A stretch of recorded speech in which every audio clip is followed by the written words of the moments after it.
So have you heard about the war on coal? I have, but is it really a war? Here's what we know. Up to 200 coal-fired plants are expected to close, with some major companies like Duke Energy saying it is all because of EPA regulations. A coal miners union says it's not endorsing President Obama this time around, and many say the state of the coal industry will be a big factor in this year's election. Here's the question. Are the plants closing and job losses due solely to government regulations, or is the industry just shifting to cheaper natural gas? With me now is Tom Borelli, Freedom Works Senior Fellow. Thank you so much for joining us. Thanks for having me back. You know, as you know, I've covered the energy industry for a long time, and I do think the EPA hates coal.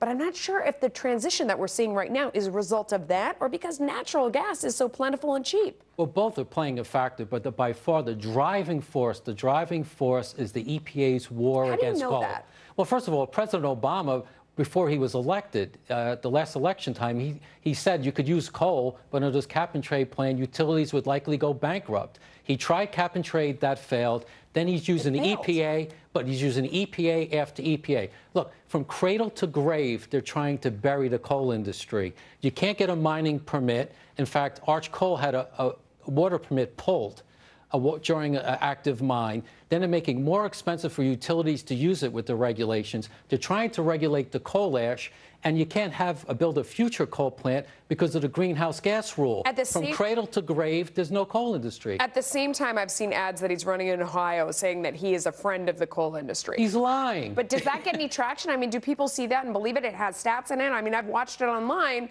and it seems like he's quoting real things. The stats are what you said in the introduction. Look at what these utilities are saying when they're closing plants. We're closing these plants, Duke Energy, because of EPA regulations. American Electric Power, we're closing because of EPA regulations. First Energy, we're closing because of EPA regulations. Plant after plant is closing because of the EPA. They have their boot against the coal miners' throat, and it may be political payback. Okay, so what do coal miners, they buy there's a war on coal, or do they think it's natural gas? I mean, do they really blame the president for this? Oh, absolutely. That's why you're not seeing the coal miners union coming out and endorsing Obama. They did the last time. They learned their lesson. Over the weekend, my wife and I were at a rally with coal miners from West Virginia that drove to Ohio to lobby their neighboring state to, vote for future President Romney.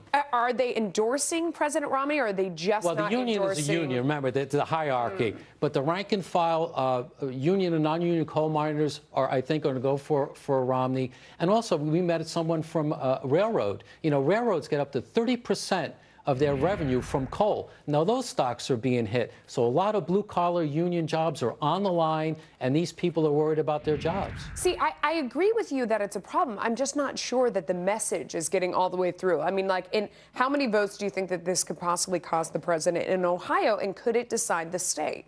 Well, it could decide the state, especially in southeastern Ohio, where coal mining is important. Look, the state of West Virginia, in a primary, 40% voted for a convict.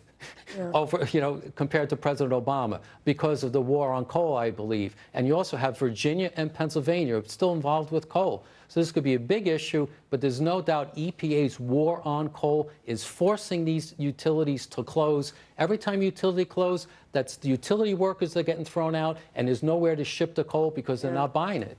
Okay, I don't know. I hear you. When I have people on, they say natural gas, so we got to have both sides. So thank you so much for coming on. We appreciate it.